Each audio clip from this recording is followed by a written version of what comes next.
When I created this YouTube channel, I wanted it to serve as both a collection of my thoughts and as a recording of my perception of history. In April 2021, when I decided to discharge myself from the army, after losing all faith in both the organisation and our people, I began to write. By then I had spent over a year trying to convince people that their right to individual liberty should never be forcefully surrendered to anyone, especially a politician. But unfortunately, there was a longing for slavery that was clearly overpowering. In my video released on the 4th of September 2021, I uttered the following words. This virus came with it, amongst others, marketing and behavioural science teams, and our government utilised fear to create a type of psychosis in order to control the public. Those who rightfully questioned the measures based on the data accumulated were branded as conspiracy theorists, anti-vaxxers, even selfish granny killers, in order to stifle any questioning of the narrative. My claims of psychosis, now more commonly known as mass formation psychosis, have been well established by people like Dr. Robert Malone, who spoke about it on the Joe Rogan podcast on the 30th of December 2021, and Dr. Matthias Desmet, author of the book called The Psychology of Totalitarianism, who was interviewed by Ivor Cummins more recently. But in all fairness, those of us who for whatever reason chose to defy the COVID narrative could see that there was something very sinister taking place, and that many people could not be persuaded otherwise. And while I am not suggesting that anyone who decided to comply with the government's commandments are inherently evil, the levels of conformity did make you a genuine and grave threat to freedom, and in my opinion, life itself. In fact, I believe that threat still exists today. We have come to a point in our history where narcissism, emotion, and delusion have become the dominant mechanisms by which we are making decisions as a society. Truth, logic, and reason have been cast aside for the promise of a dopamine hit born out of a good virtue signal. Lies are accepted as reality for fear the truth causes harm. Suicidal altruism is acceptable as long as we are all included without question and share a similar risk. The demands of the group have now outweighed the rights of the individual. And should the solitary man, who treads water in an ocean of lies and madness, attempt to speak honestly, a wave will surely rise up and swallow him. I realise my words have come across as a little philosophical, but I suspect those of you who value Enlightenment principles, or Jesus Christ, the Son of God, understand what I am trying to say, and indeed can also see the direction we are fast headed. And although I am a non-believer myself, it disappoints me greatly to say that I think many of the problems we face today come from those who have discarded both God himself and his holy book.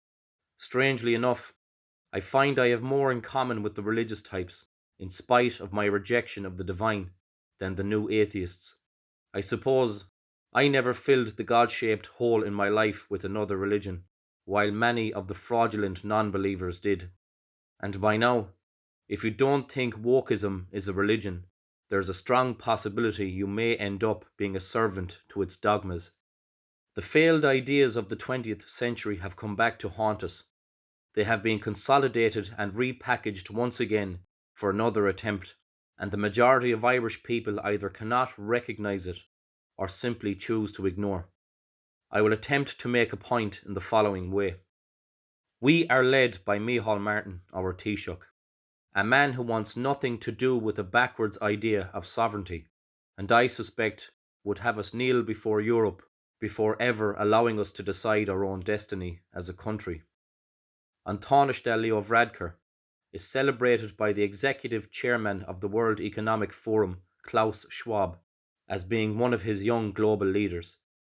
Varadkar was instrumental in removing the right to life from the Constitution, and indeed putting matters of sexuality or identity politics at the forefront of today's political agenda.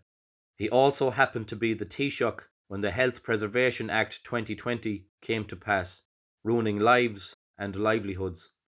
Varadkar has also recently been granted what I regard as immunity by a corrupt DPP who investigated him for leaking classified documents to his friends. Eamon Ryan, Minister for the Environment, Climate and Communications and Minister for Transport, has encouraged policies so insane that many of his political opponents question his competence on a weekly basis. His blind pursuit of a cleaner planet will see you cold, without electricity and fuel for your car.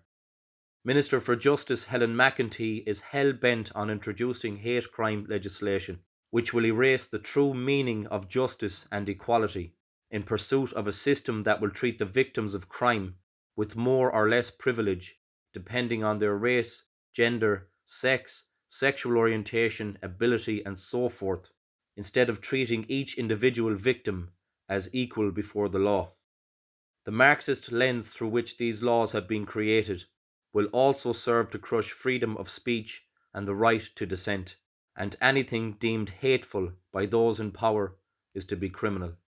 This legislation, in my opinion, represents treason, and I believe the politicians who vote to carry it through should receive the ultimate punishment for doing so.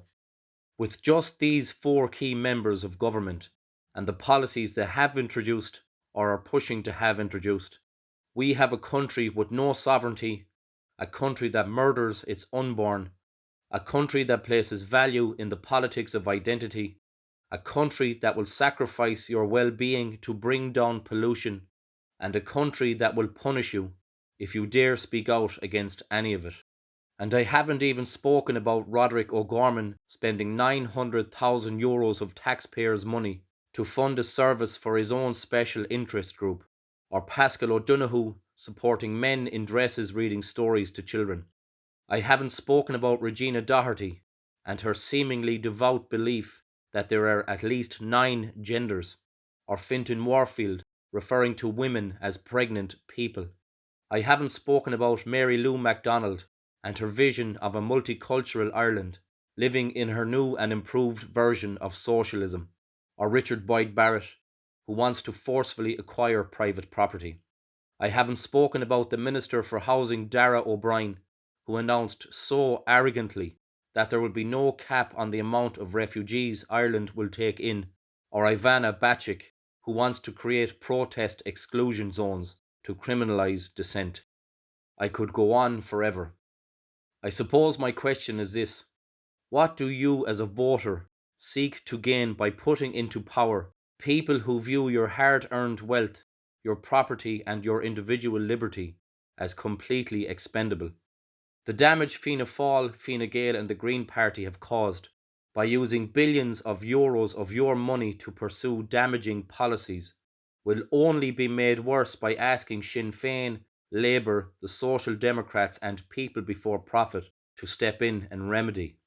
Yet the evidence would suggest that people are willing to take the chance, which I happen to find infuriating. Since 1776, when moral philosopher Adam Smith published his groundbreaking work called The Wealth of Nations, we as a people have expanded on the ideas to encourage human progress. In 1859, John Stuart Mill published his book called On Liberty. In 1962, Nobel Prize-winning economist Milton Friedman published Capitalism and Freedom. In the year 2000, economist Thomas Sowell published his book called Basic Economics. The data accumulated in 246 years of progress are the blueprints to a free and functioning society, and the proof is all around you. I mention this because those who govern us today are taking their ideas out of the Communist Manifesto written by Karl Marx, a document that was published in 1848 and has encouraged the death of millions throughout history, and George Orwell's book Animal Farm, which serves as a warning to those who stray away from equality. And when I say equality, I mean a system of living where no one group has favour or advantage over another. I suppose many, if not all of you who are listening to me now, know that power is the goal and not prosperity. In closing, I wish to say the following. I can't move past March of 2020. I can't pretend that the lockdowns didn't occur. and that lives and families were not destroyed. I can't forget the feelings of anxiety, stress, and anger I had to suppress on a daily basis. I can't move past the idea that people in power stood up in the Dáil and constructed a policy of legal discrimination to force me to comply with their authoritarian demands. I can't forget how my fellow countrymen not only chose to obey without question, but acted as the enforcers of fascism. And as we move into this new era, where free speech will be made criminal, where socialism will be favoured, where children will be sexualized and their bodies mutilated, where justice will depend on your group, I fear that one day I may fail to convince myself that peaceful discourse is the answer. But one thing's for sure, these criminals in power are going to encourage a reaction if they keep pushing.